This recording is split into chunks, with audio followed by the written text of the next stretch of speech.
নির্বাচন কমিশন যতই স্বাধীন হোক, সুষ্ঠু নির্বাচনে সরকারের ভূমিকাই মুখ্য, এমন মন্তব্য করেছেন প্রধান নির্বাচন কমিশনার এএমএম নাসির উদ্দিন।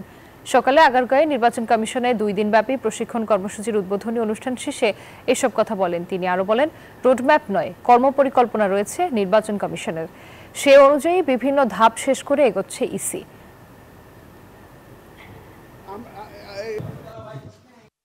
একটা ইলেকশন করতে গেলে যতই আপনি স্বাধীন বলেন না কেন ইসিকে, সরকার ছাড়া নির্বাচন করা সম্ভব, কারণ সরকারের সহযোগিতা নিয়েই তো আমাকে নির্বাচনটা করতে হবে। আমাকে আইন শৃঙ্খলা বাহিনীর সাহায্য নিতে হবে, সরকারি অফিসারদের সাহায্য নিতে হবে, প্রশাসনের সহযোগিতা নিতে হবে।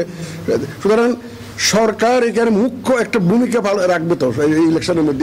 এটা ছাড়া তো সম্ভব না, এটা তো সম্ভব না। উদ্বোধনী যে অনুষ্ঠানটি সেটি আসলে প্রশিক্ষণ নিয়ে, তো এই উদ্বোধনী অনুষ্ঠান শেষ হয়েছে, এখন প্রশিক্ষণ কর্মসূচি আসলে চলছে। নির্বাচনী যে কর্মকর্তারা রয়েছেন তাদের যে প্রশিক্ষণ নির্বাচনকে ঘিরে সেটি আসলে চলছে। আর এই অনুষ্ঠানের যে উদ্বোধনী অনুষ্ঠান, সেখানে প্রধান নির্বাচন কমিশনার তিনি আসলে যে কথাটি বলেছেন যে আসলে নির্বাচনকে ঘিরে সরকারের যে ভূমিকা সেটিই মুখ্য, আর তারা নিজেদের যে প্রস্তুতি সেটি আসলে দায়িত্ব পাওয়ার পর থেকেই নিয়ে যাচ্ছেন, তো তাদের প্রস্তুতি চলছে। এর আগে আপনি জানেন যে প্রধান নির্বাচন কমিশনার বলেছিলেন নির্বাচন যখন হবে তখন নির্বাচন করতেই তারা আসলে প্রস্তুত, অর্থাৎ সরকার দিনটি ঠিক করলে তারা সেই দিনেই আসলে নির্বাচন করবেন।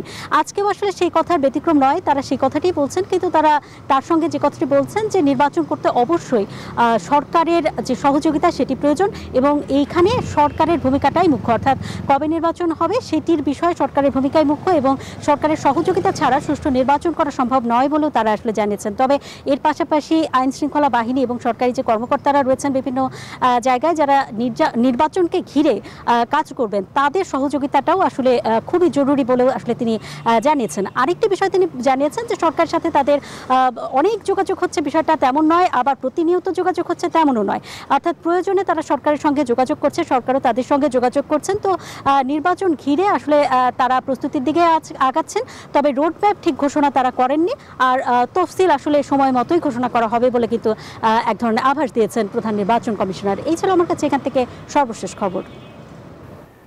অন্তরা, আপনাকে ধন্যবাদ।